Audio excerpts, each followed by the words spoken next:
everybody. We are live on Twitch. Hi, we are Screen Heroes. That we are. We are a weekly podcast series, and tonight we're going to be talking about Pokemon Go. Like the rest of the world. Like the rest of the world, that's true. We'll go around and introduce each other. I guess we can start across from me. I'm Ryan. Hi, Ryan. You know me because you watch this, right? Yeah, Ryan's one of the regular hosts on the podcast, so that's Ryan. We have a first-time guest, I think. No, you did the David Bowie tribute episode, now that I remember. But this is Nicole. Hi. All right, so she's ran our Twitch stream before and done some help behind the scenes, and she was on our David Bowie tribute episode. So welcome back, Nicole. Thanks. Why am I here? Because you like Pokemon. I do. And David Bowie. And David Bowie, yeah. We all love David Bowie. There should be a David Bowie Pokemon. There is Zangoose. You consider that the David Bowie one? Yes. Oh, Yeah? Okay. I need to hear your thoughts on And we have Ray. Hi. One of the other regular hosts, and I'm Derek. And last week what did we talk about last week? You are also a regular host. I'm a regular host, yeah. Last week we talked about everything you need to know leading up to the Suicide Squad movie. That one was a lot of fun. So it was. You can catch that out on the griddaily.com, or you can subscribe on our feed burner or at iTunes, all that good stuff, Screen Heroes podcast.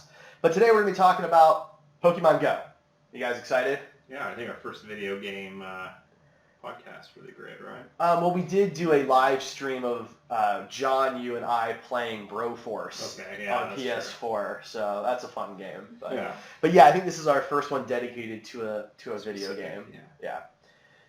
So, do you guys want to talk a little bit just about what got you into Pokemon or when you got into Pokemon? Since, I mean, people who are listening to this could have come in at any of the 7 generations of Pokemon, so where did you guys come in? Well, I'm OG.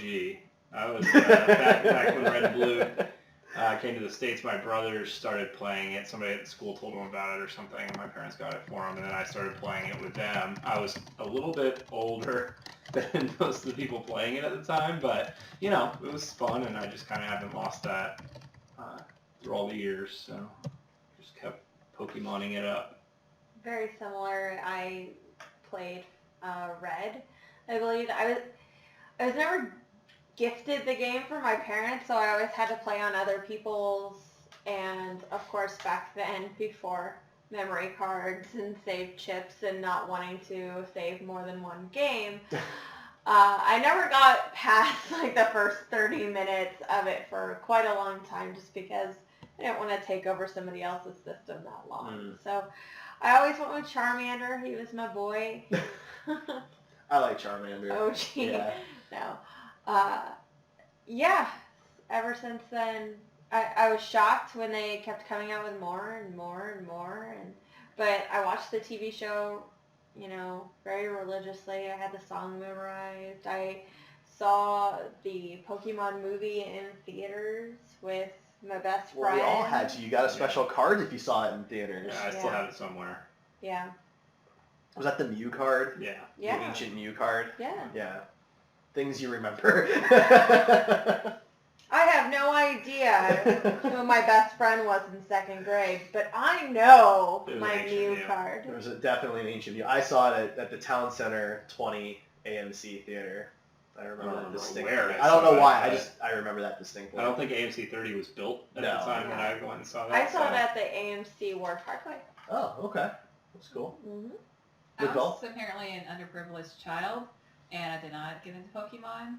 My cousin gave me a Dragonair. The card? And I kept that for a long time. Don't have it anymore. It's kind of depressing. Aww.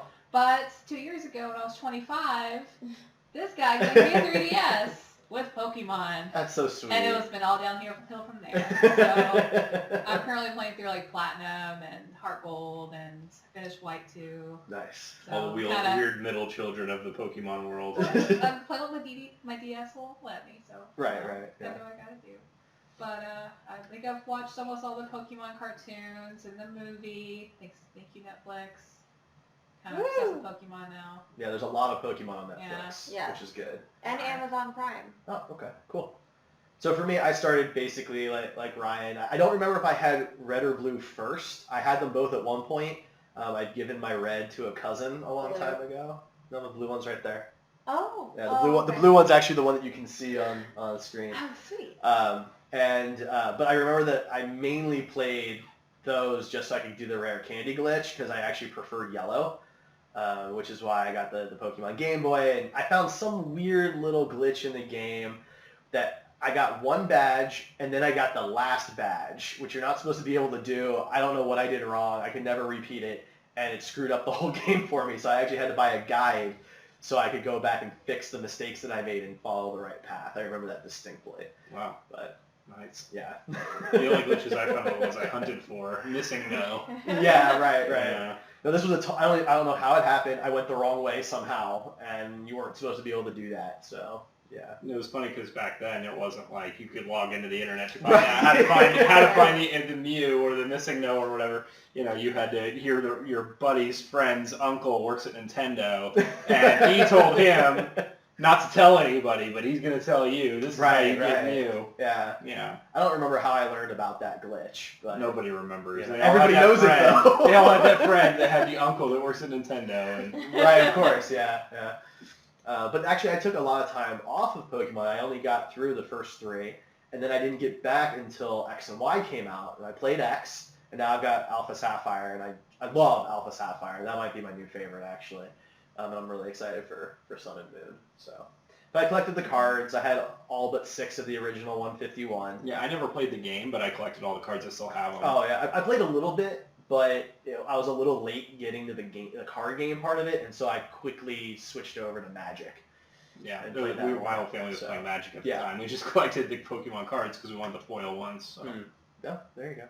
That works. So, okay, so that was just a little bit about us. So for those who don't know, Pokemon Go, what is it? So it is basically a augmented reality game on mobile devices that allows you to use your geolocation, GPS stuff to find Pokemon out in the real world. For those who played Ingress, it's based on the Ingress technology. It's basically on top of that old Ingress game. And it uses public locations like parks, post offices, churches, police stations, things like that. Landmarks. Landmarks. That's the word, yeah. I said banks. Oh, banks, Statues, yeah. mountains, yeah, things like that. Yeah, as Pokestops and gyms, and we'll talk about all that good stuff.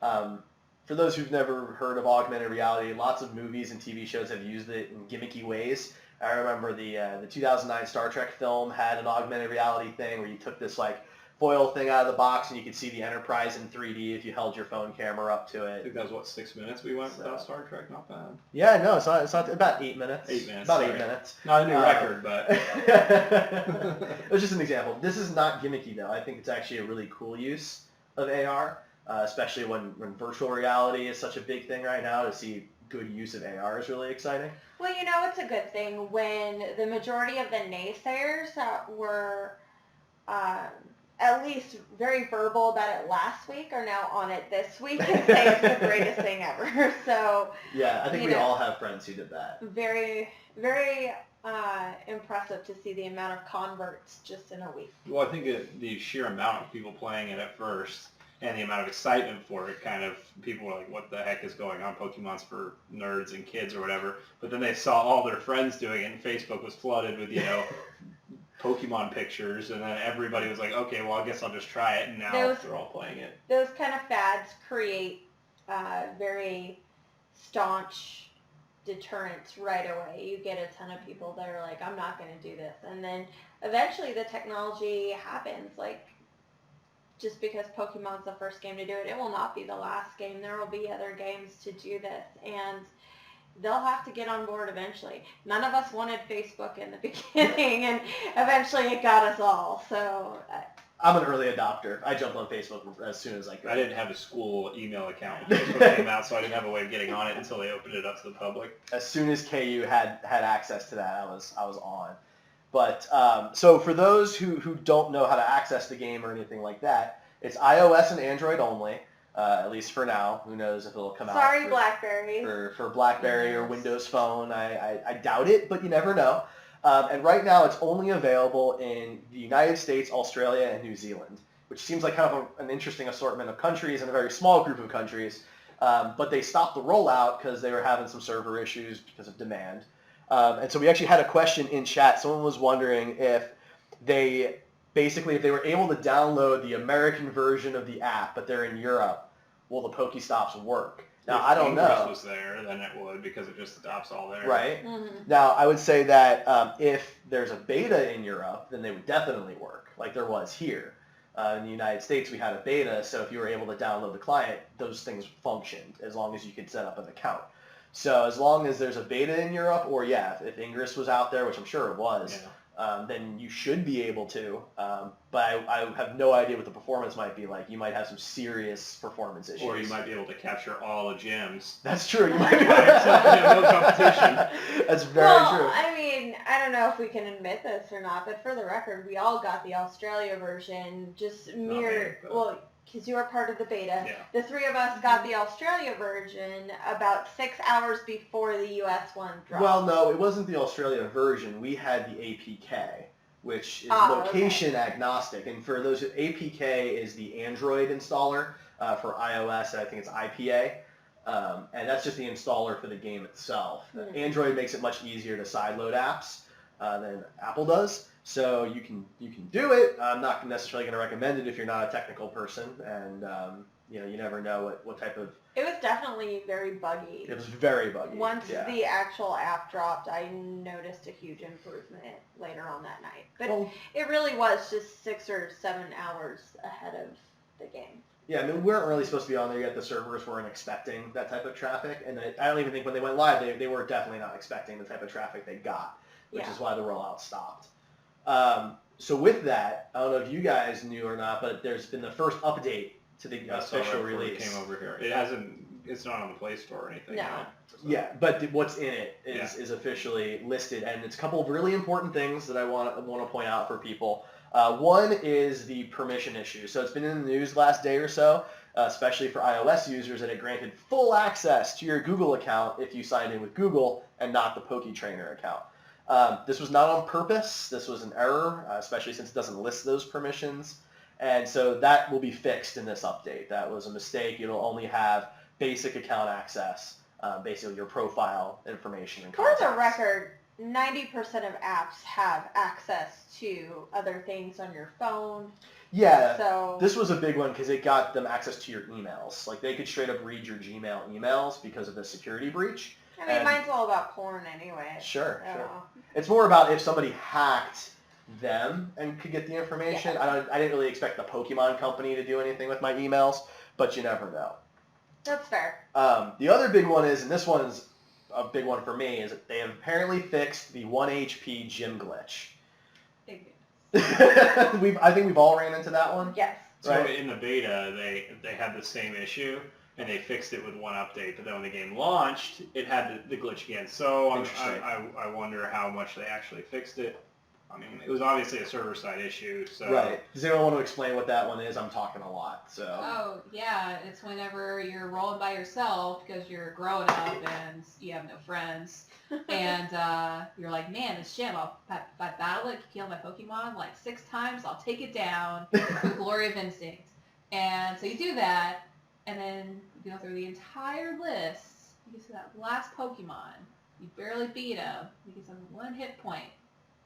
That's it. And it glitches out. Game locks up. Game over. And I got like your Pokemon's still injured. You still have to heal your Pokemon, right? And you didn't even get to take the win. And there were some where I would have won by a pretty good margin because it wasn't the most fortified gym in the world. And those were I got to a point where I'm not doing it anymore until they tell me it's fixed.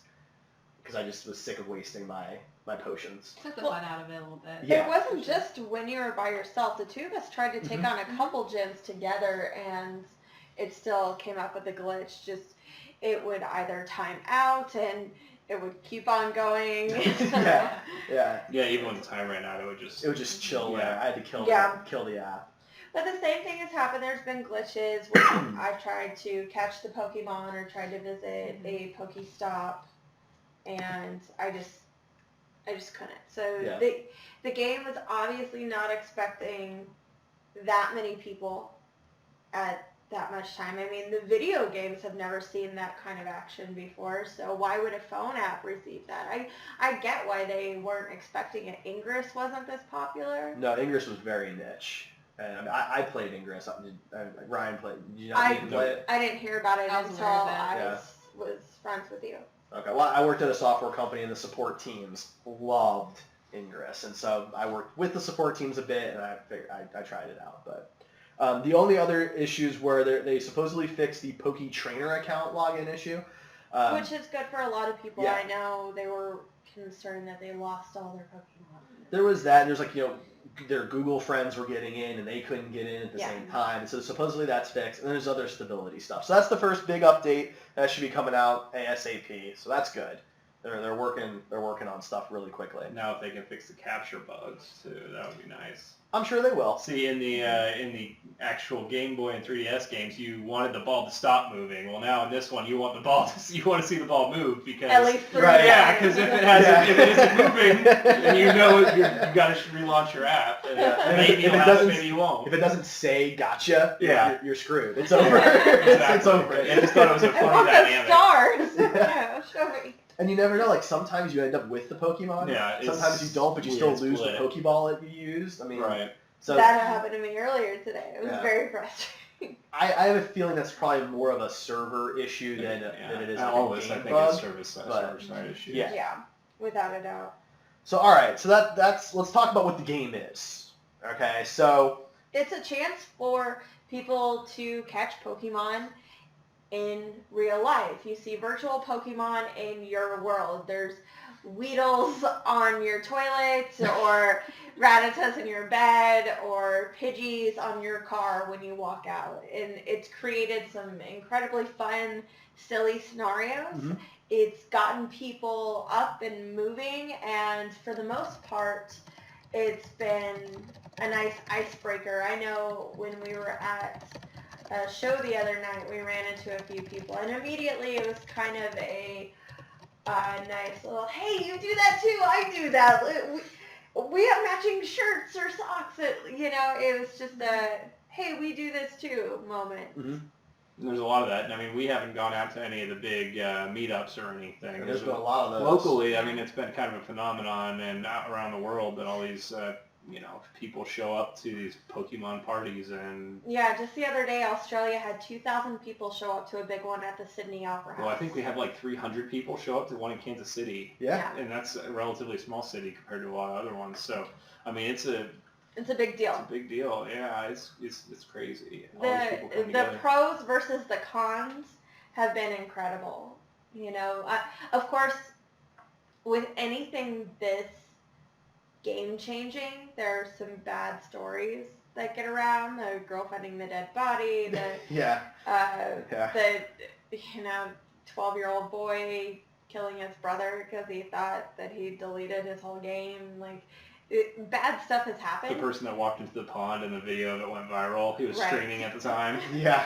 Yeah. Yeah, well, the game tells you, be aware of your surroundings. Or Gyarados will eat you. Yeah. Yeah, I mean, if there's a street, look for cars. You might have, as a pedestrian, there's that whole right of way, but if the car hits you, it really doesn't matter. So just pay attention to where you're going, notice your surroundings. If it's 2 o'clock in the morning and you're at a park that normally closes at 10 p.m. probably don't be there. Yeah, it's probably not a good idea to be out there. Go search at a Denny's, because they're open 24/7. Right, yeah. Don't drive and play Pokemon. Don't drive and play Pokemon. That's kind of our PSA moment here. Yeah, I mean, texting and driving is dangerous, definitely. I would think Pokemon Go and driving has got to be much more dangerous. Because you're looking at it a lot longer than you would a text message. You get a little more emotional about it if you find something exciting. Your hands are more active while you're doing it. Absolutely. So I would just stress, just be careful.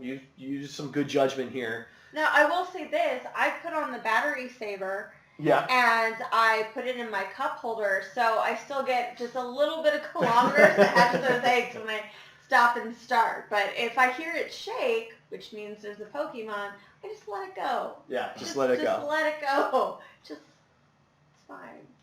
So in the game there are 3 teams. There's yellow, blue, and red. They each have a name. It's Instinct, Mystic, and Valor.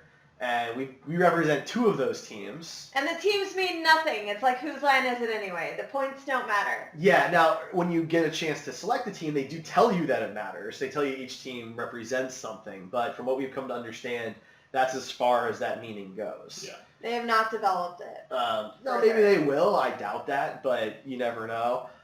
So, of course, there's always rumors flying that, like, Team Instinct has better catch rate, and Red finds rarer Pokemon, and Blue just is a bunch of hippies or something. But it would be so hard to actually quantify some of that stuff, though, because it's not true. It's just people making up things. Yeah, and there's a lot of those types of rumors. People want it to mean something because there are so many video games out there where choosing your class or your hero or your faction does mean something in the end. For the Horde. Sports ball teams. Right. That's what it is. There's smack talk and there's rivalry and everything else. And plus with gyms, you fight for control. Yeah, so absolutely. There's that. So it doesn't really matter. It depends whether or not you want to be on the same team as your friends or not. We're all a little divided. Ryan and Nicole are yellow. Ray and I are blue. We've got plenty of friends that are red.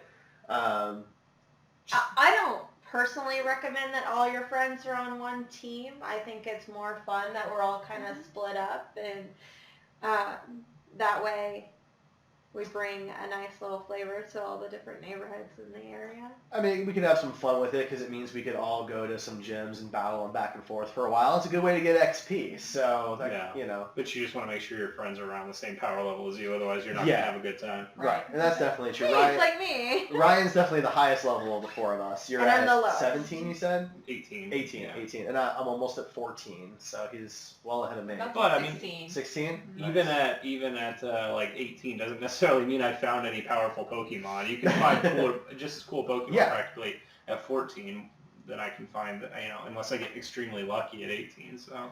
And it varies, right? Someone found a 54 CP Onix, and I feel like that's kind of a letdown because it's such a cool giant Pokemon and such a low CP. For those that don't know, CP means combat power, and the higher you find the Pokemon at, the more powerful they are. Yeah, definitely. I mean, you can find 10 CP, Mewtwo probably. I mean, Mewtwo's not actually available, right? But you know what I mean? Yeah. You can find the most powerful looking Pokemon and it can be the weakest. Absolutely. Or you can find a Rattata that's very high. Roided out. Yeah. So it's a nice little randomizing aspect. Kind of evens the playing field a little bit. So we can talk about that some more. Right now, they've only released, what I can tell, the first gen Pokemon. And not even all of them. They're all in the code, supposedly. Somebody revealed earlier today that they read through the code and they found Articuno and Zapdos and all the legendary birds. And they found Ditto they would in be there. Eventually, but... Yeah, none of those have been confirmed sites by anybody. From what I understand... Rachel swears she saw a Ditto on there. But that's as close as I've heard. From what it may have been a Muck or something, or Grimer. Yeah, it could have been a Muck or a Grimer, to be honest. Or they could all be Dittos and just haven't reverted yet. That was what I said. I know, everything's a Ditto. I was hoping that when they do release Ditto into the game, that you don't know you caught it until after you caught it, and it'll pop up and say you caught Ditto or something like that. That would be awesome. That'd be a good way to get people to continuously catch Rattata, right? All the Rattatas and Pidgeys, but from what I understand, the legendaries will only be available at special events. Yeah, so did you read the thing? Well, it was on Reddit today, and I know you don't really Reddit that hard now. Not that hard, no. You're just starting. He's an amateur Reddit person. I'm a young Redditor. But I guess somebody talked to a field rep, and this all has to be taken with a grain of salt, because you never know if the guy's making it up, but he said that they were working on the spawn rate for Pidgeys and Rattatas. Trying to increase it? Because increase it because you got to have enough candies. And one of the big things he talked about was how to get the legendaries. They said they're going to do events where all 3 teams have to come together to a specific location and battle it out some way. That's cool. And whichever team wins gets their legendary bird. Oh, that's interesting. Which sounds awesome, but then when you realize that 60% of the people that play are Mystic. Yeah, 30% of the people that play are yeah. Valor and 10% of the Instinct. Makes it. That's a fair point. Right. I didn't know what to expect from the events. I thought maybe, for example, GameStop might sponsor an event, and if you go during certain hours, you can get a Mewtwo. Well, they did find also in the coda that something for McDonald's, so McDonald's is probably going to be doing some sort of sponsorship thing. I would imagine they're super international, right? And they've done Pokemon tie-ins before. They have little Nintendo tie-ins, yeah. Yeah, Burger King has done some in the past as well. I remember they had the really cool Pokeballs with the gold cards. I almost brought it tonight, but I couldn't find it in the. I'm not sure where mine is. Mine's the Togepi. I have Jigglypuff. So yeah, that's pretty cool. Yeah. All right, I swear those are going to be worth money soon. Keep holding on to it. So we have a couple of questions. So someone's using an iPad and they have the location enabled for Pokemon Go and Google Maps open, but it says the GPS system cannot be detected. Now, I assume that has to do with the type of iPad you're using. Yeah. Some don't have GPS locators built inside of them. Sure. I think you have to have like a 4G enabled iPad for that to work because you have to have a signal to the satellites. I could be wrong about that. I'm more of an Android guy myself, but I would imagine that's the issue. Also, to add to that, I was playing around with settings this morning, see if I can kind of conserve battery by turning certain things off and kind of optimize my phone a little bit since I'm running it all day almost while I'm at work catching eggs because I'm crazy. But I toggle off in the advanced Wi-Fi settings to not search for Wi-Fi networks when Wi-Fi's not on. Oh, yeah. That's apparently game breaking.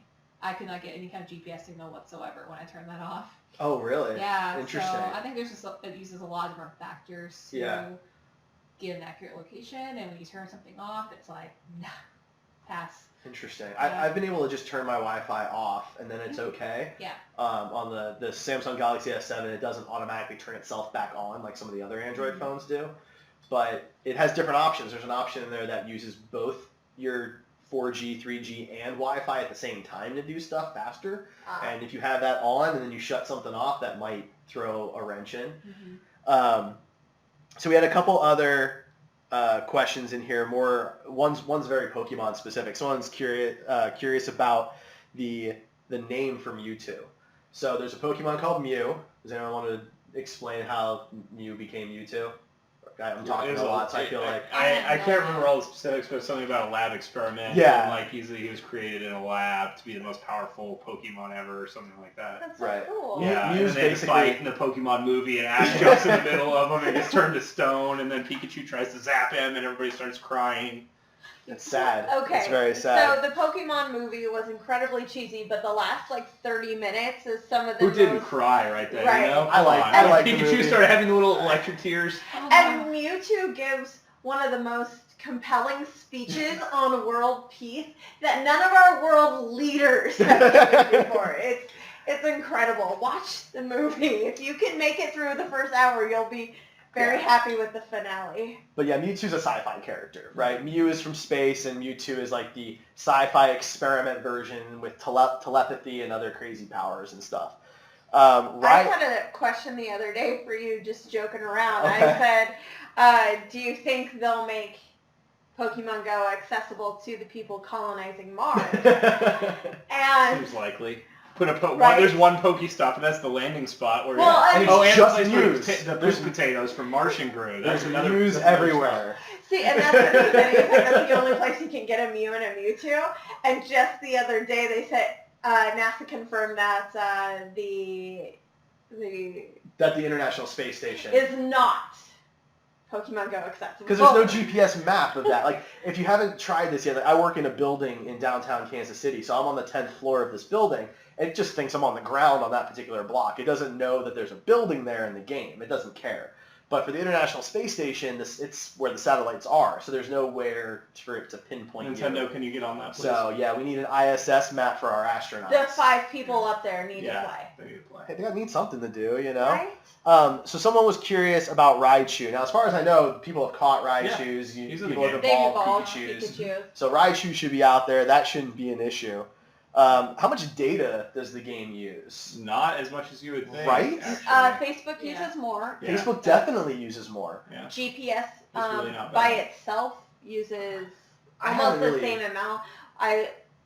I've used my mapping, of course, to get around places, and it uses about the same amount as the regular Pokemon Go app. Yeah, it's much less than you would expect with a game that needs to be as connected as this one. It's pretty minimal. Although, I mean, if you're going to be playing a lot, you should definitely contact your carrier and upgrade your plan just to be safe, because you could go over without knowing it and track your data as you use it. You know, it's a new thing, but I've noticed it doesn't use much. And even from a battery perspective, the other day I went on an hour-long walk with my GPS on, the game running literally the entire time because I was catching Pokemon, and I had my Bluetooth headphones running with music playing.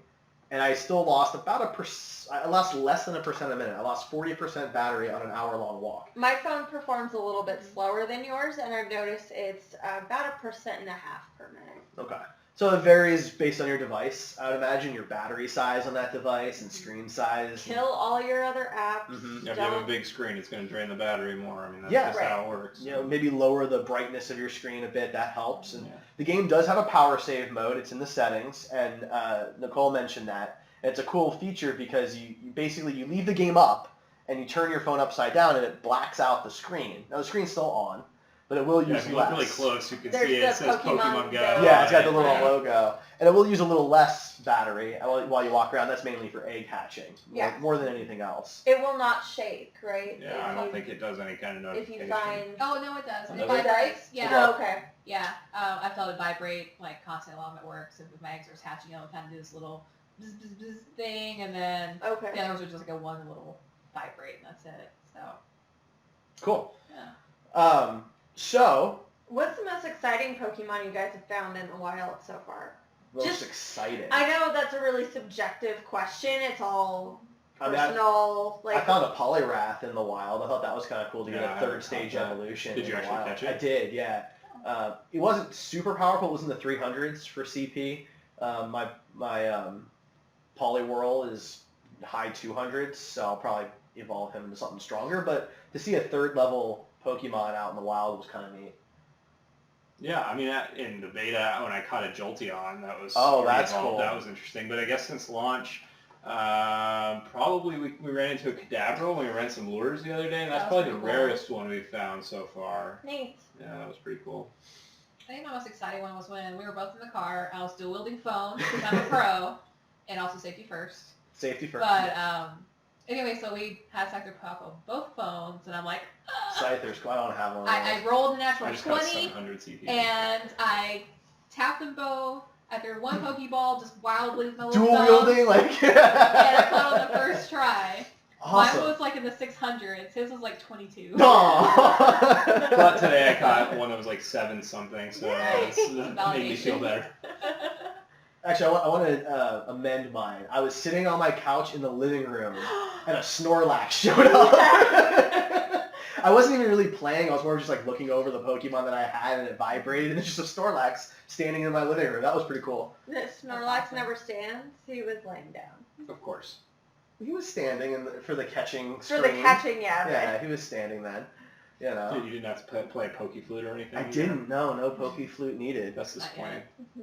All right, so we keep getting more questions, which is really awesome. So thanks, everybody. Very exciting.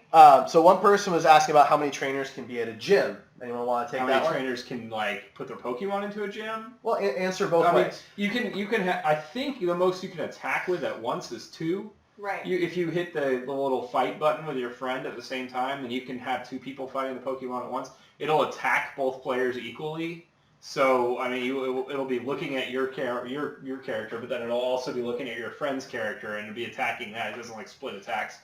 So you can team up with your friends to take them down, but then you can get gyms up to level 10 and have up to 10 trainers at a gym.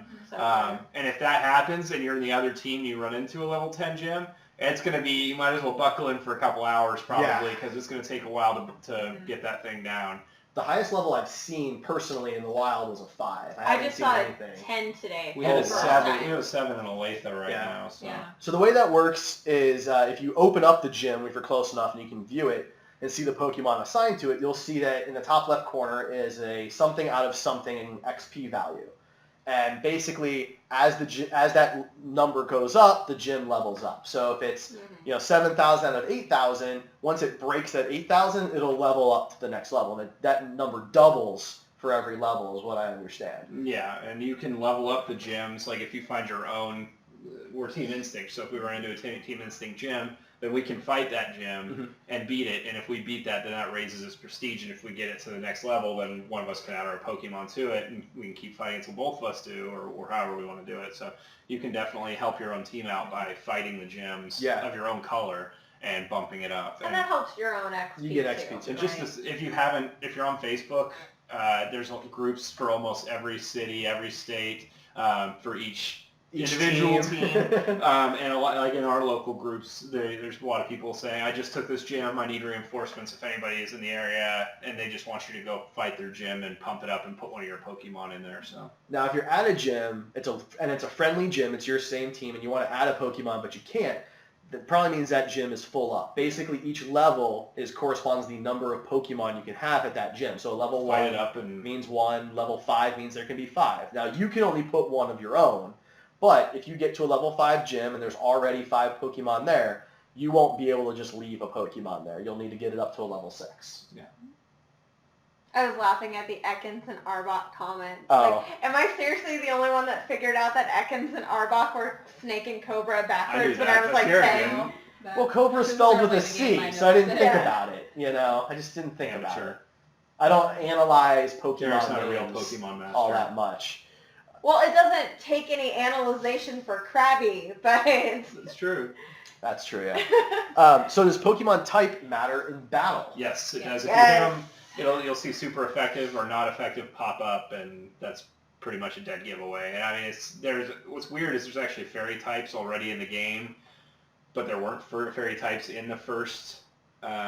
Some of the first gen have been later on classified as fairy types. They were later classified. Like Clefairy and Jigglypuff, they were normal types in the originals, when they first came out, and now they're fairy types. But they haven't added those newer Pokemon that are fairy types. Right. So I'm sure they will. They wanted something to counter because they do have dragon types in there, so they wanted something to counter that. I'm sure. I imagine that we'll actually be seeing, hopefully the rest of the rollout, the rest of the world will get this first, but then soon after that, the next big update would be some Gen 2 Pokemon. Well, that field rec that they posted, they talked to on Reddit, supposedly the next round of Pokemon is coming in December. That's what they said. That's incredible. Yeah, well, that's really good. But yeah, the Pokemon type thing, I had my Vaporeon fighting another Vaporeon, and every attack was not effective. Not effective. It takes back and forth. It took a while. And when you're fighting a gym, don't forget you can dodge. Like, I feel like nobody dodges. And yes, it's kind of tricky, but you can get a free attack without getting hit, I mean, almost every time you dodge. So you just swipe left or swipe right. If you're a button masher like me, your instinct is to just non-stop poke on there. You'll use a lot of potions if you do that. Exactly. So it helps to get that dodge motion in there. All right, so kind of talking about the mechanics of the game a little bit. Do you guys, so when you go to capture a Pokemon, you have two choices. You can use the AR and have the camera working so you have the Pokemon sitting in the real world, so to speak. Or you can turn that off and it's a nice animated background. What do you guys use? I definitely turn it off. Turn off the AR? If I'm in a funny location, if I'm at work or something, I'll grab a quick screenshot. But I turn that AR off fast, and that's because your camera drains your battery faster than anything else on your phone. I don't know why. I don't design phones, but it does. Fair enough.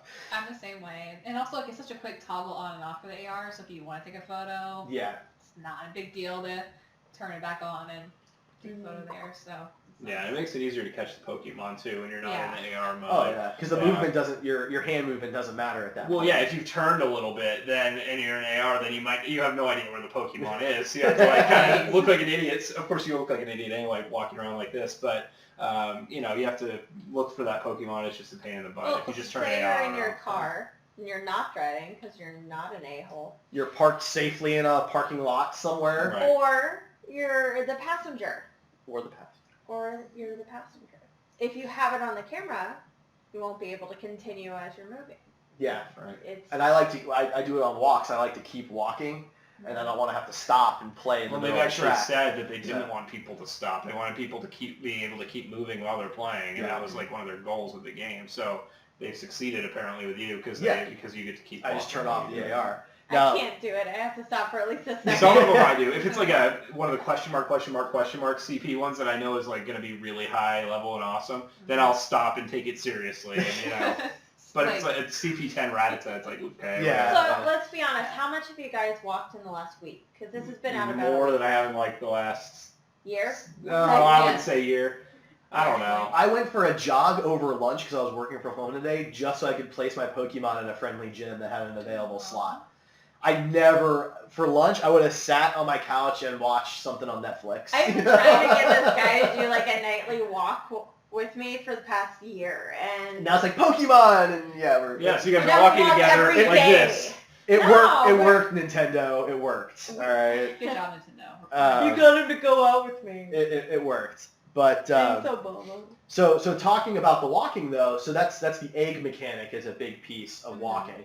So you can hold up to 9 eggs, and if you don't have 9, you can get them randomly at Pokestops. And they're pretty common, if I don't have my slots full, I get one almost immediately at a Pokestop. It's not like I have to wait for it. You guys want to talk about the different levels of the eggs and how they work? Yeah, I've been an egg hatching queen today.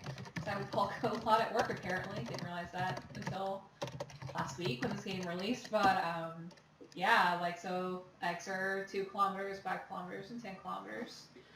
So you've walked that distance to hatch them.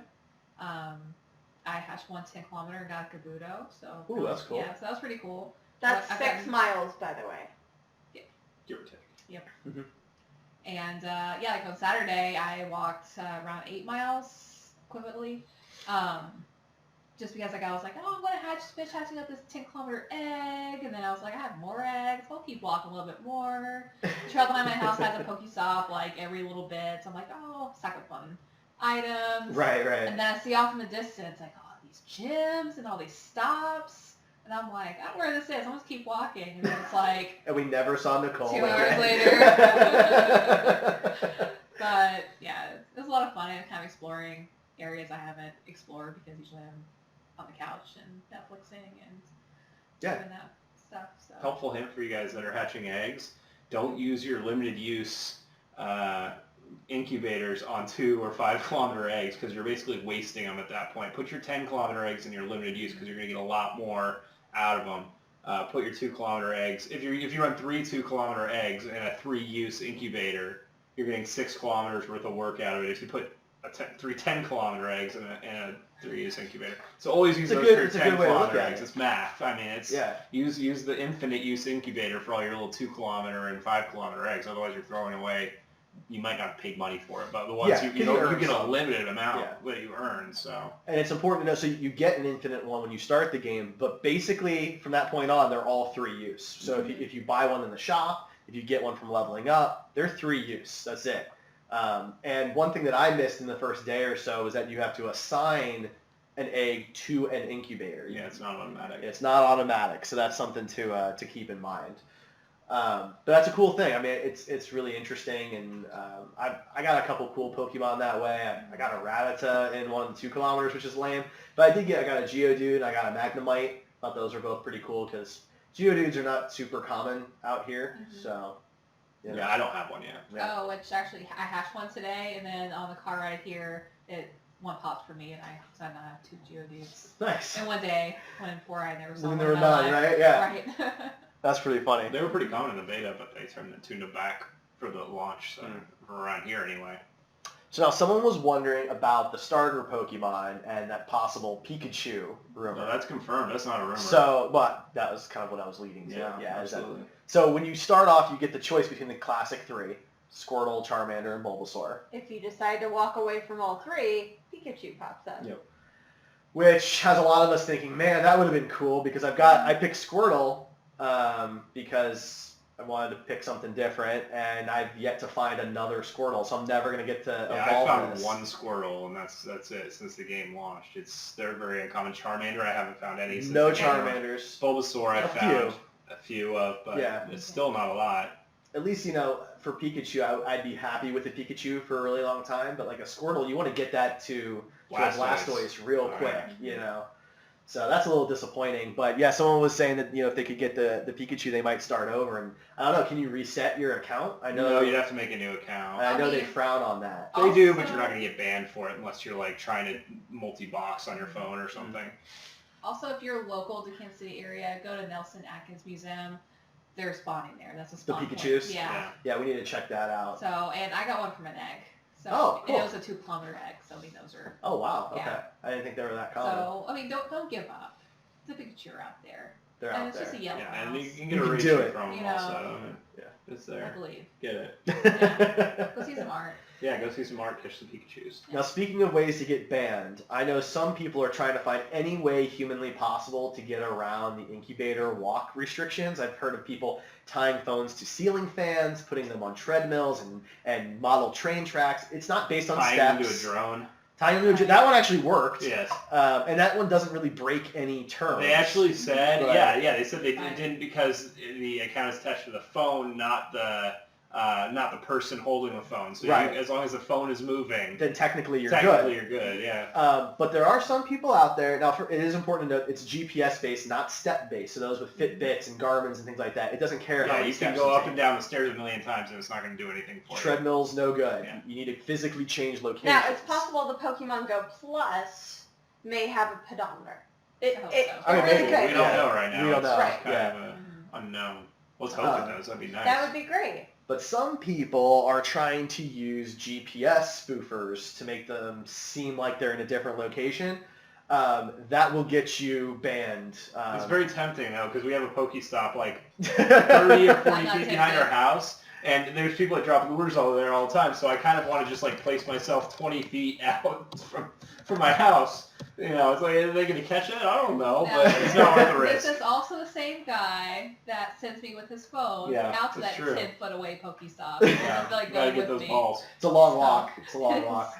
But yeah, those things, and they've already done it to some people. Those things will get you banned. Now, so far the bans are temporary, only a few Soft hours. ban. You can't. Yeah. You can't do any. You can still load the game, But but you can't catch any Pokemon or do any gyms or Pokestops or anything. So far it's a pretty light ban. However, if you are a multiple offender, we don't know how strict they'll get, but they do break the terms. They of the really game. want you to So, just exercise. yeah, Just go effing just walk. Exercise. There's trails and there's sidewalks. Now and- see, this guy decides to do it over his lunch period, and then when I get home and I'm like, hey, let's go walking, he's like, no, I already did it today. I'm not walking. That was again." just yesterday, and because And it was today. No, we could have gone tonight.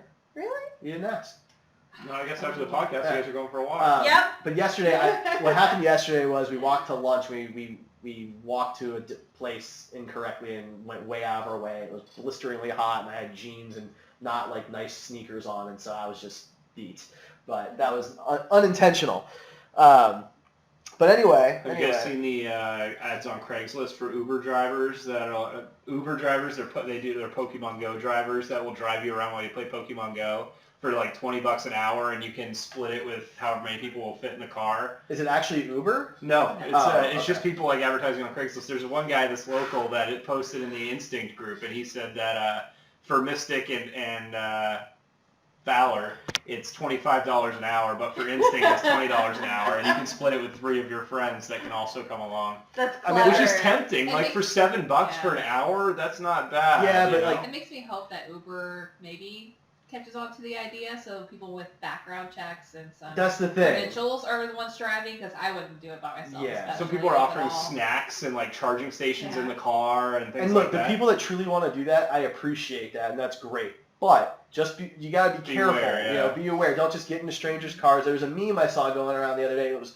unrelated to Pokemon Go, but it does fit with this, which was that in the 90s it was never go into a stranger's car, never talk to a stranger, and now we're physically calling up strangers to go get in their cars. And it's great to have things like Uber. People love it. But if it's random people, just be smart. Don't go alone. Make sure people know where you're going if you are going somewhere. And Well, the couple of people that I've seen that are doing it will send you a copy of their driver's license and like That's nice. one of them had like a security license from the state or something. He was a security guard, And that's he would really send you that. cool. So You I know? mean, it's I don't want to downplay the good people doing it. 'Cause Right. That's fantastic. Just use good judgment. Be smart about it. You know, don't do anything where nobody has any clue where you are. I wonder if you get a discount if you hold their phone in one hand. That's funny. If you watch any news segments, there's always like the downside of Pokemon Go. Like every single one, that's all they're going to report is There's obviously a lot of downsides to anything that absorbs this much attention, but so far it has brought a ton of people from different factions of life together. And I don't know about you guys, but in the Team Mystic group that we're in, there's no political talks, there's no bashing of any kind. It's just bashing of other teams in our group, but in a playful way, not like in a very like lighthearted way. I mean, the most that we've said is like red and yellow scum. Like that's the worst. Right. Like it's. And really, it's just red scum. Yellow is okay. I mean. They're alright. Like they're the glue. They're better than red at least. The point is though, it's a nice escape. I know that there's been a lot of bad stuff going on in the world and in the United States specifically, and it's a good escape. It's fun. It's a social thing. Lots of people are getting to meet people they wouldn't normally get to meet. Businesses have had really cool implications of it just as of now. Doing sales, if your team whatever, get 10% off. If your team controls the gym here, you get 10% off. Which is really fun. It's like an expansion on what Foursquare used to do with mayors, but in a much more social way. Yeah. And I think that's really exciting that we're getting to see those types of things. Some businesses have, offered up their Wi-Fi for free instead of a charge if you play Pokemon Go or something like that. Yeah, or they give you a discount if you can prove that you dropped the lure. Right, that was one thing, Yeah, you see the person's name whenever they drop it, so it's... The username. Which that for a business is a great thing, because I mean it's going to pull people in, and those people are going to eat and drink while they're there, and then they're going to try and put a lure in as soon as that person's done to get a discount on their food, and so it's a big cycle. I also imagine that eventually businesses will be able to contact Niantic or Nintendo and say, hey, I'll pay this much to have this certain Pokemon appear at my location or the Pokestop next to me for this amount of time to use as advertising. And, I find that really cool. I don't know if I would be tempted for all of them, but I'm sure if Dairy Queen said, we're dropping a Dratini, I might be there. I'll eat so much ice cream that day. So for those who don't know what a lure is, though, for those who are new to the game or haven't checked that out yet. Yeah, we should probably talk about that. Yeah, so what a lure is, it's a module that can be added to a Pokestop, and a lure attracts Pokemon from outside that area to that location. It lures them in? Yes, for everybody in that area, not just the person who owns and placed the lure. And it works for 30 minutes. Incense is different because incense only works for the person using it. And incense moves around with you, whereas the lure is a set location at that Pokestop. You have to use it as a Pokestop. You cannot use it anywhere else. It'll show like confetti at that Pokestop. So if you've ever seen, it's really pretty. It's like little pink flower petals. It's like party. There's a party over here kind of thing, and people are doing lure parties. In fact, we're going to be planning some lure parties as part of Screening Heroes and the Grid Daily coming up soon when the servers get a little bit more stable and people aren't getting logged out and things like that. We'll do some lure parties as well. And it's a good way to know where can you expect to see Pokemon, especially those that may not be native, so to speak, to that area. And they talked about what they're going to do in future updates, and one of the things was making Pokestops more customizable. So I imagine what they're going to do is add different lures for different like Pokemon types. You could do a fairy lure, a grass lure, cool. Fire lure, something like that. Right now it just lures whatever random. Yeah, I mean around here it seems like it's all grass types, but they could make it kind of like the evolution stones. To a certain degree. I mean, they could do a lot of things. I really hope they don't add evolution stones because that was... I don't think they will. Yeah. That randomness is going to make them money. If they were going to, they would have done that with the EVs, and that's probably something we should talk about, is the EV evolutions, because there's so many rumors. While we're on the item, should we talk about the raspberries? Sure. Raspberries are just a really easy way to get super powerful Pokemon to like you, warm up to you a bit, and make it easier to catch them. Mm-hmm. If they're a bit above your class level, then... And you also do, if you're low level, you might not know that you do get other types of Pokeballs as you level up. I think level 12 you get Great Balls, and then I'm at 18 and I haven't gotten Ultra Balls yet. So I imagine they start at 19 or 20. I've got to be close, I would think. I think it's 20 from what somebody else was saying online, but... Yeah, you don't have it. You can buy Pokeballs in the store, but you cannot buy Great Balls or Ultra Balls. You have to get those. And there was Master Balls in the beta, so I'm sure that those are in there too. I've never seen one, but they were a very, very rare random drop.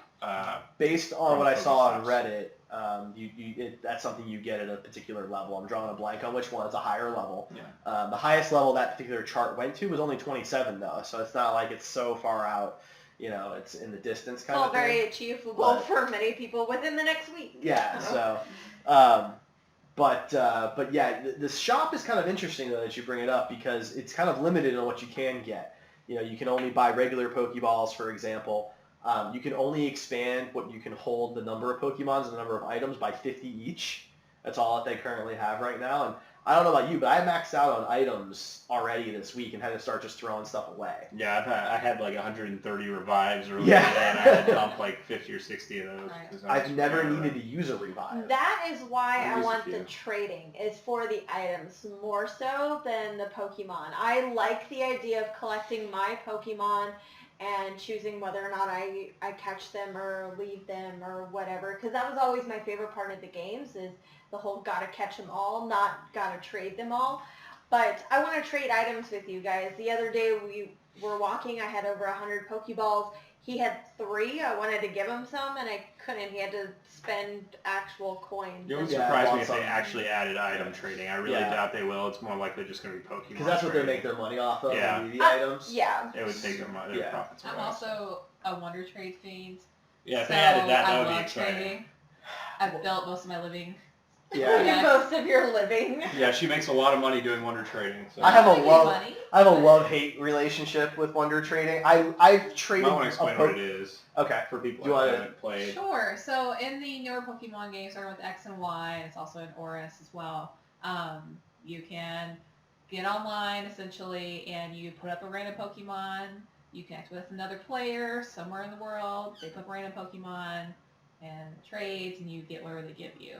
I was really lucky because there was some Twitch stream, Oslov or something, I can't remember what it was, but their thing was that they get shinies, like legit shiny Pokemon, which are different colored Pokemon. Which they may have. And I sent them out, and I got a pink Dragonair, and I lost my mind. It was all over Facebook. I just could not stop talking about it for like a week because it was a pink Dragonair, and I think that would be a really cool thing of them to add, not just the Wonder Trading, but the shinies, because that would add another level. Because I mean, at this point, probably pretty much, there's probably several people that have caught pretty much everything available across the world. I mean, nobody locally has that I've seen, but I can't imagine with the amount of players that nobody. I'm already a third through it, and I haven't played it anywhere near as much as some people. Yeah.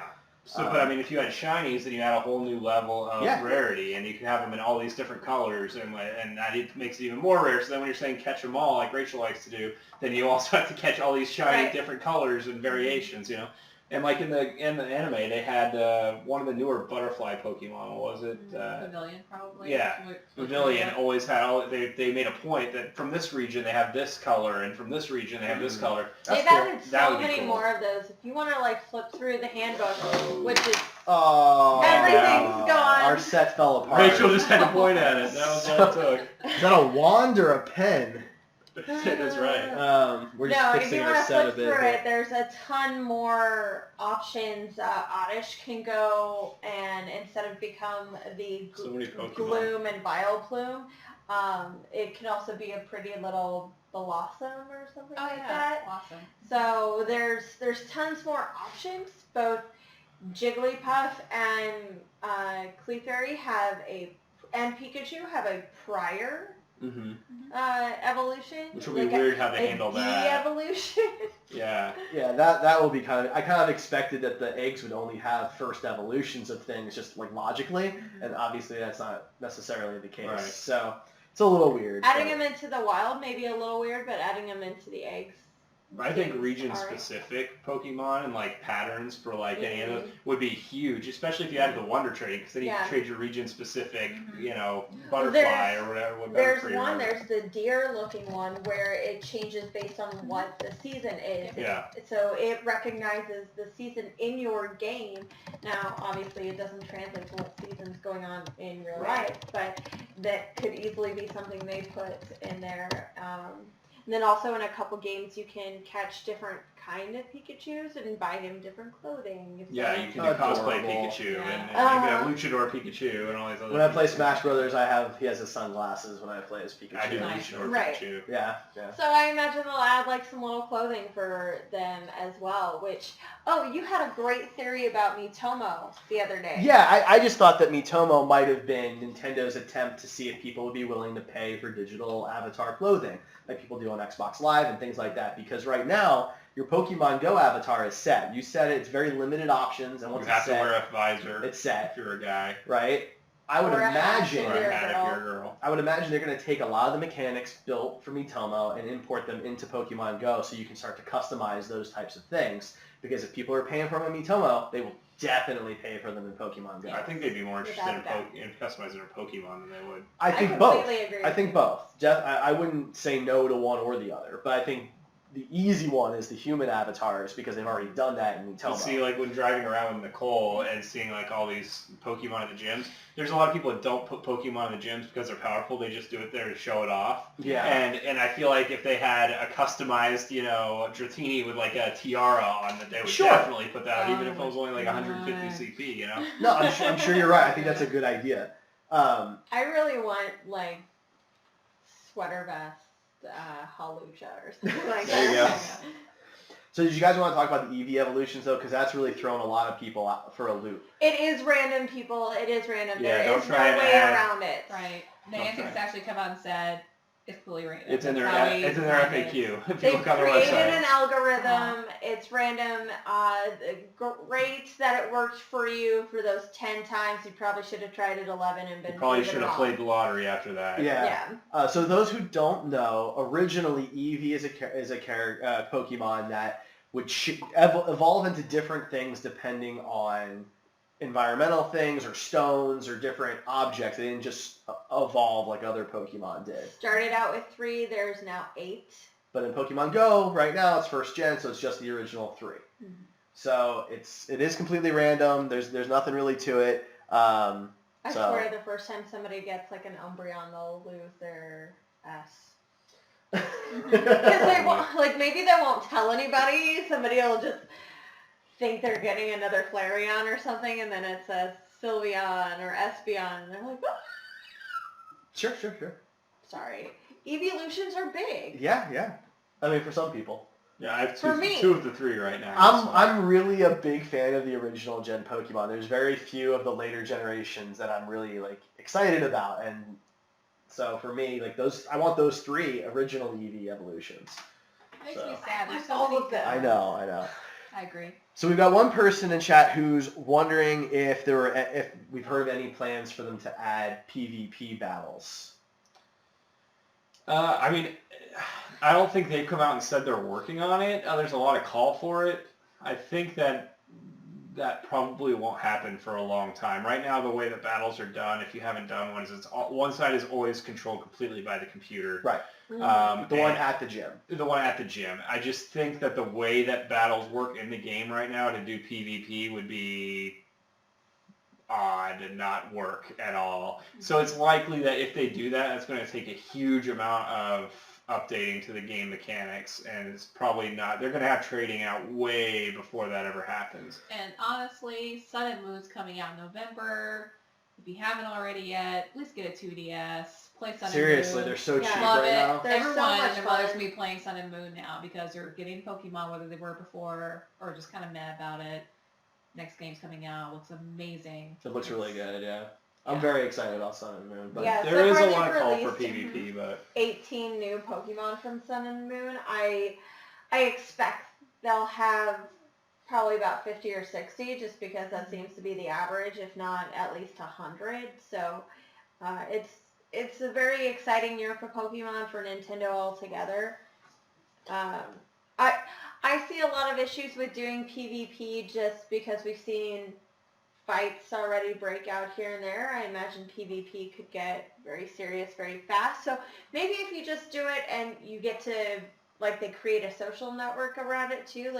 I get to be friends with you guys on there and we can do our own little battles. We don't have to be right next to each other.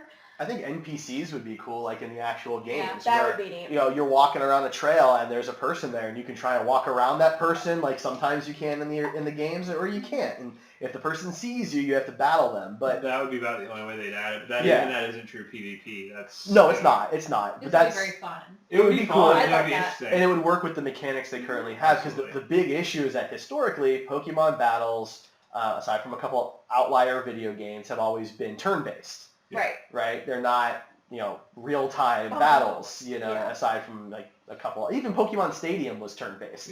Yeah. So really Pokken Tournament is the only one that's not, that I can think of. Right. And so it would be a big undertaking to kind of transfer that. Yeah. That so I wouldn't hold your breath for that, listener. Yeah, I think they've got a lot more to do. They want to do the rollout for everything else. So I swear, once the rollout for the rest of the world is available and all the servers catch up, because every time they add a country, everybody's going to see a glitch. Everybody will. So they'll release it for Asia and Europe and South America here soon. And after that, we'll get some really cool updates. But it took us 20-some years just to get where we are right now with the video games and the card trading. Give it some time. In 3 weeks, if you finish the game, maybe take a breath, continue your walks, talk to people. Go back to playing Miitomo for a week or so. So a couple other things in chat. There's somebody who is talking about like a friends list. Now, I don't use this particular app. It's a third-party app. It's not an official Pokemon app. But do you guys want to talk about GoChat at all? Yeah, I mean there was an app, at least in beta, that was called GoChat, and it was really good. It would give you like a certain radius around your city or around your area where you could, in specific locations, put virtual things that were said. Now, the app hasn't worked for me since the game actually launched. Oh, okay. It's worked for me. Yeah, I think it's very phone dependent. If you go look at the reviews, there's a lot of people having issues with it. So, try it. If it works on your phone, that's great. If it doesn't, then I'm sorry. There's not really a great way to do it. It's not an official app. The Facebook groups for locally is not your best bet at this point. I hope they had a friends list. That would be make it more of a social thing. That would be great. And even like a local chat would be nice, so you can track other people down that are in your area. Yeah. I mean, the games now, like the actual 3DS games, have friend lists and things like that. So I'd like to see more of that. Another person was talking about how can they catch Pokemon in their house. Now, where Pokemon are is more or less random. But you can, as someone else said in chat, you can use incense to help draw Pokemon. It doesn't help a lot if you're not moving. Like you can get, I think I average like one every 5 or 6 minutes when I'm sitting on my couch at home and I use an incense. If you're out walking, you're probably going to almost double that. It's likely. The game tracks when you're moving and when you're not. If your avatar is moving and walking, then it can sense that you're moving and you're going to catch more Pokemon that way. I mean, if you live in a rural area, you're not going to catch anything. There's going to be very little Pokestops there, and it's just because the game, which was based off of Ingress, if it wasn't in a popular part of town, it's just not going to work out for you. You will have to go to cities to do this. Yeah, if you're in western Kansas, there are no landmarks there for them to put a gym or a Pokestop. And that's incredibly inconvenient when you're so sorry, Fargo, but it's not going to work out. Now, for those who are wondering if incense is worth it or not, I actually did a little test of my own. I have this walk that I do. It's a half an hour in each direction. And I do that because there's 2 gyms and 3 Pokestops on the way, so I can hit them both. And on the way there, I used an incense, and I came across 19 Pokemon. And on the way back, I only came, without an incense, because it died after a half an hour, I did not use one on the way back. I only came across 8. It's a pretty substantial difference.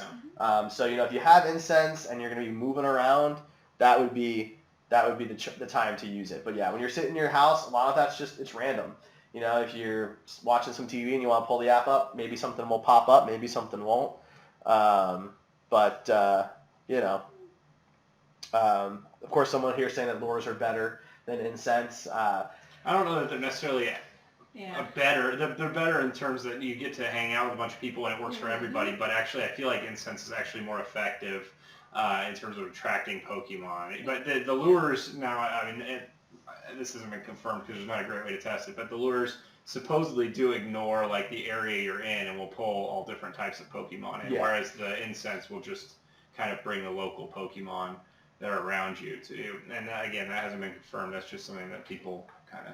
But you have tripled up before and done the lures, the incense, and the lucky eggs. And at low levels, I mean that's a great way. If you have an area that's like got multiple stops in a small area, we would just load up lures at a couple of the stops and load up our incense and our lucky eggs and just kind of walk back and forth and keep hitting the stops because they reset every 5 minutes. Right. So, you can just keep hitting them. We actually did that Sunday morning? Sunday morning, yeah. Yeah, this Sunday morning, we had a friend of ours join us. We found 3 not very common Pokemon. We found a Scyther, a Kadabra, and a Cubone. Cool. So, I mean, that was cool. Yeah. And then today, after work, we set up 2 lures and in the same place. And we got...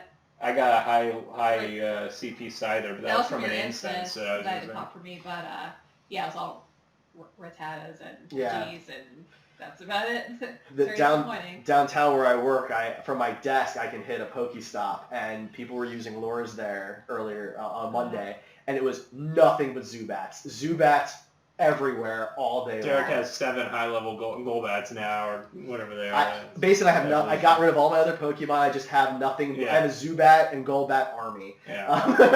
Beware. He's going to take over Overland Park. Now, we're kind of a little past our normal time, but there's still some stuff we haven't talked about. Are there any tips or tricks that you've learned that you want people to be aware of? If you're just starting out and you're getting all these Pidgeys and Rattatas, don't be sad. You save up all your stuff, save up all your Pidgeys and Rattatas, and then use a lucky egg and do all the evolutions, use all your candies, and you'll get double the experience. Every time you level up, you're going to get 500 experience without a lucky egg, 1,000 with a lucky egg, so you're going to get a lot of levels if you just save up your Pokemon. I know it's tempting to evolve that Eevee. It's tempting to get up to that next level on your Bulbasaur or whatever. If you just save it until you have like 5 or 6 evolutions, you're going to get way more out of it if you just evolve them all with a lucky egg, and that's an easy way to get those early levels. Yeah, I mean, I jumped from low level 11 all the way up to mid-level 13 by using 1 lucky egg, and I evolved a bunch of Pidgeys, a few Rattatas, a couple other Pokemon. To piggyback off of that, I'm much lower than all of you, and it's because I just started a new job, so the phone has to stay in the pocket all day. But collect everything. Like, if you can catch it, and it's extra XP, it's extra Stardust. No Rattata is beneath me at this point. If I end up transferring him, cool. If I keep him because he's slightly higher and I can evolve him later, cool too. But just literally collect them all. Now, I will say, for those people who want a Gyarados and you caught a Magikarp and you did the math and you realize you need 100 of those to evolve, I will tell you there's a ray of hope, because I've known some people in the community have found them, Gyarados, in the wild. Also, if you can get Magikarps from the eggs, and if you haven't noticed, when you hatch an egg, you also get like something between 10 and 25 candies, depending on the egg. And my Magikarp egg gave me 5 candies.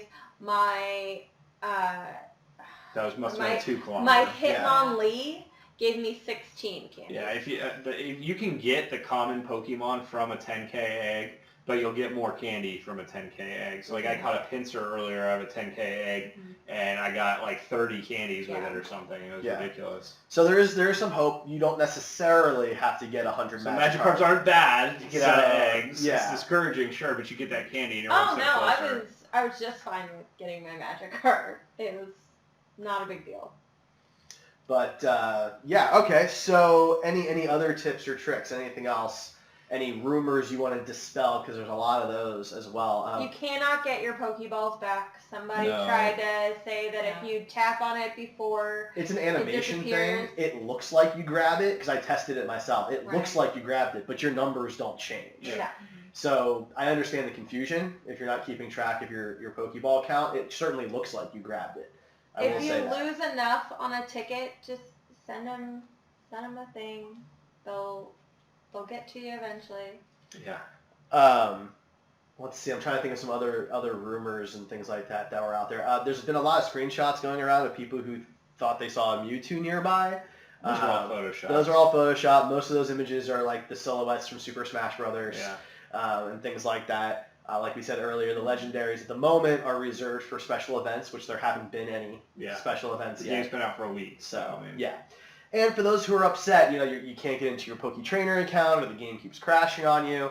Couple things. First off, it is early. It will get better. The servers will get better. It's gotten better every day that I've played. But also, that means you can slow down. You don't have to play the game to the max level in a couple days. You don't have to go out at 3 a.m. into bad parts of your neighborhoods.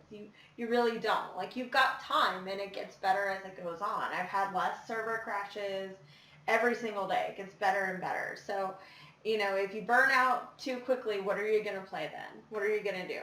There'll be nothing for you to do. Now, if you're not sure it's working, a test that I've done is I've opened up the shop to see if the items load in the shop. If they don't load, it's probably not working. Make sure you kill the app on your device. You actually kill the task. Make sure it's not running in the background, and relaunch it. Sometimes it's I've had some luck clearing the cache too in your settings. If you go in your settings in the app, do a full restart. That's a good one too. Niantic suggested turning on airplane mode, launching the app, and then before the Gyarados screen, you turn back on the airplane, or turn back off airplane Thank mode. you. Thank you.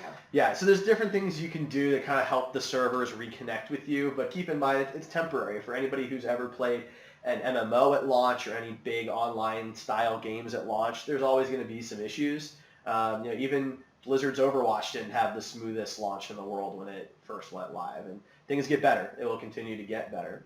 And if you're discouraged because you're low level and everybody else is high level finding all these crazy Pokemon, don't be discouraged. There's going to be inevitable, there's a level cap. We haven't found it yet, but it's there. They're not just going to let you level infinitely, and that's going to limit the strength of the Pokemon too. So somebody's going to get there, and then they're not going to have anything to do except raise the CP of all the random Pokemon, and we're all going to be able to get to the same point eventually.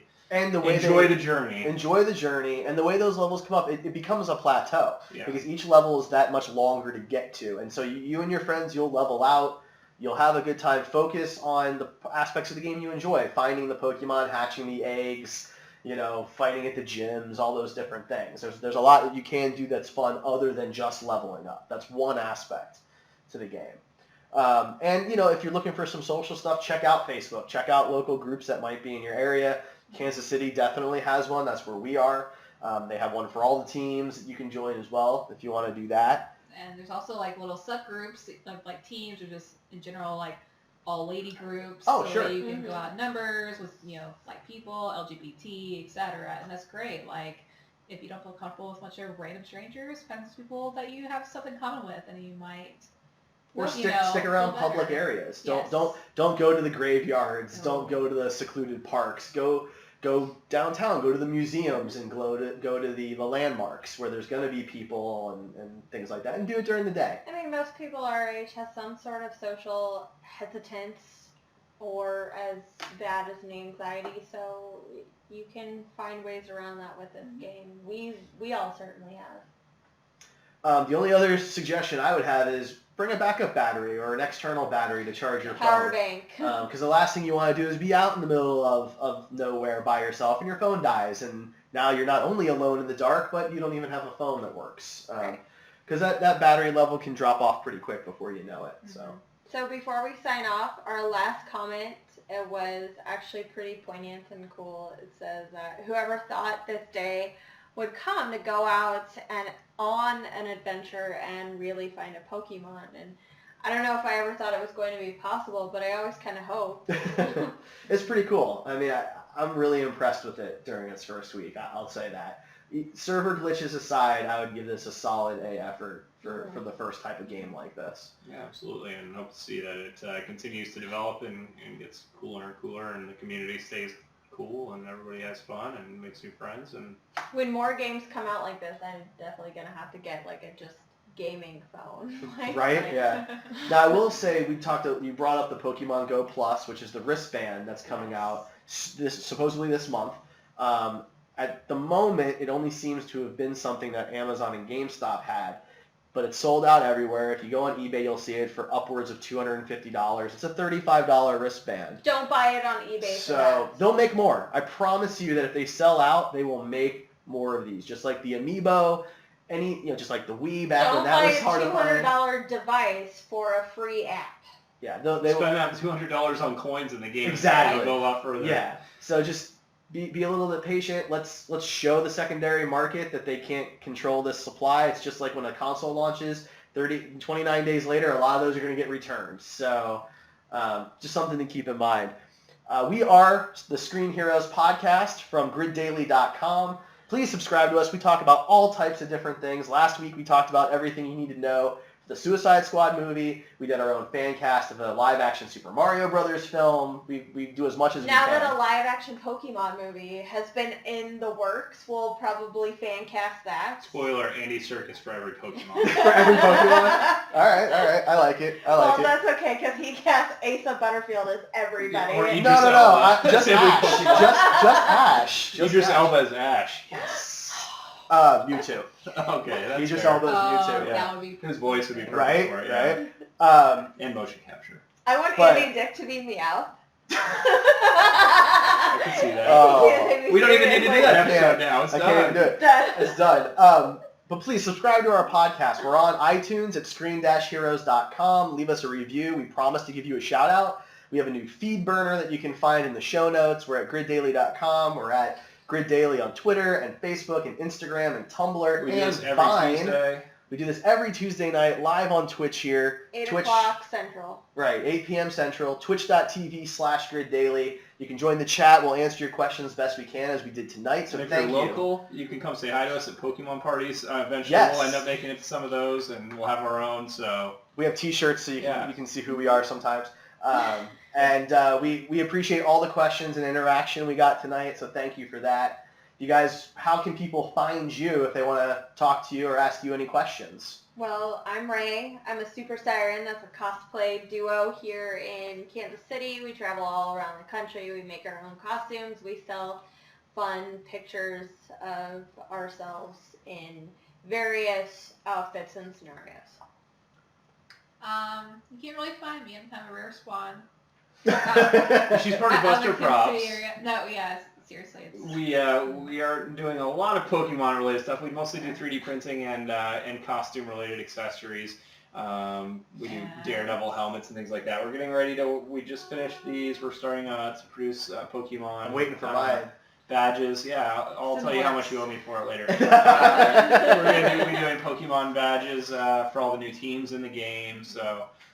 It's very exciting, and so that's Buster Props on Twitter and Facebook. Yeah, check us out. And we'll have them at the meetups. Are you still doing Crystal Bat design? No. No, that's part of. They've been absorbed into Buster Props. So yeah. Wow, you're like a conglomerate. We're now. a conglomerate. Yes. We're taking over. Yeah. You're the Richard Gere of Pretty Woman before he has a heart.